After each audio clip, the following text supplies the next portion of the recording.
Hey everybody, Alex Miller at Tapion here. Today I'd like to examine two trends. They might seem at first to be very different.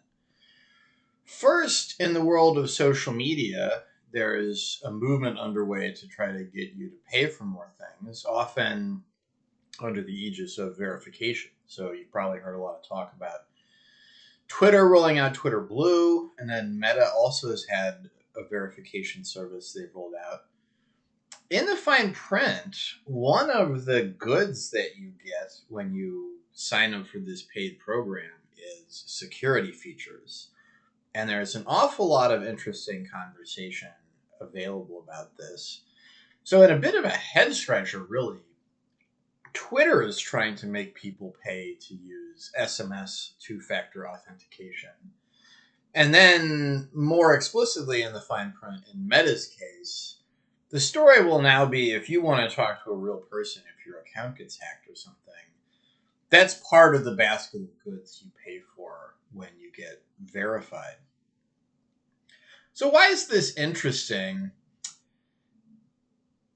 This stuff does cost money, and it probably is baked into the DNA of these companies that they did stuff at mega scale and really don't have the margins to have customer service people waiting around to talk to you, all the different use of the mega scale that the website is at now. On the other end of the spectrum, is this a protection racket in that they have all this data that presents a liability to you, and now they want you to pay to do what, some security experts might say this is really table stakes. This is not something you should be paying for. This is something that any responsible entity taking your data and essentially using your identity to make money themselves, they should be providing you with this for free. So I think, at the very least, I bet something interesting will come up in the legal world as a result of this someday.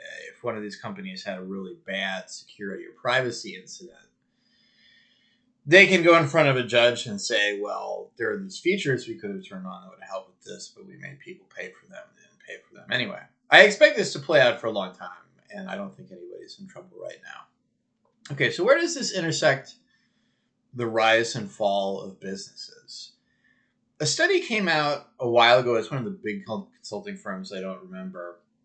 The average American corporation has a shorter and shorter lifespan. It used to be, and maybe still true in Japan, corporations are all hundreds of years old.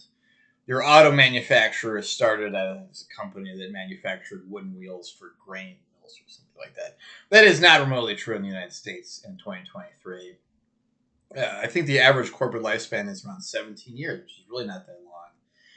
And then when we look at the big tech giants that occupy so much conversation lately, they're exactly the story in that they became big, huge corporations shockingly fast from the perspective of how these things played out in the 1950s and 1960s, for example. Here's my question for you, and this is what I think the intersection is. If these companies are doing a kind of crappy job with your data, when they're on the rise, everything's going well, everybody likes them, in some possible future scenario where the world has moved on, these companies are not in as good of shape, they're not as trendy, they don't get as much attention, they can't attract as much talent. And I have no reason I'm going to say this is true other than that everything turns to dust in the end. When they're on the downslope, are they going to do a better job with your data? Or is it going to be worse? And I think it's almost certainly going to be worse. And you can see in these schemes to get people to pay for what you might regard as security features it's really deep in the DNA of this company that maybe they won't provide you these services without extra money. And then, once again, if they're really hurting for money and that situation is really hyper attenuated, what is that protection racket potentially going to look like? So a partial example, and this is really gossip more than it's real news, but it's just something to think about. There's this very high-profile breach at LastPass over the holidays.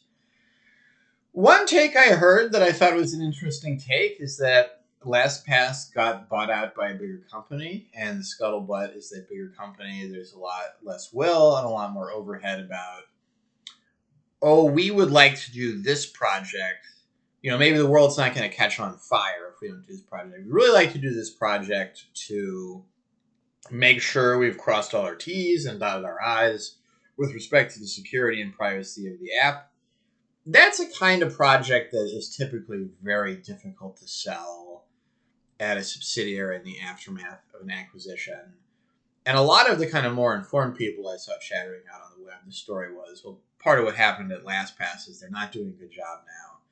And part of why they're not doing a good job now is the sort of internal dynamics of being acquired by this larger company. So I will take that with a grain of salt. That's gossip. I've certainly seen that these things do happen in the wild. I can't say I've seen directly in this particular case, but I think if you've been around that kind of thing, you find it plausible as well. So this is all, while it is doomsaying, it's all very long term. I think it's going to be really interesting. We have this generation of these huge companies that manipulate lots of data. Their very limited history has been shooting skyward towards the moon, and that's a particular kind of environment and culture that's going to affect the technology.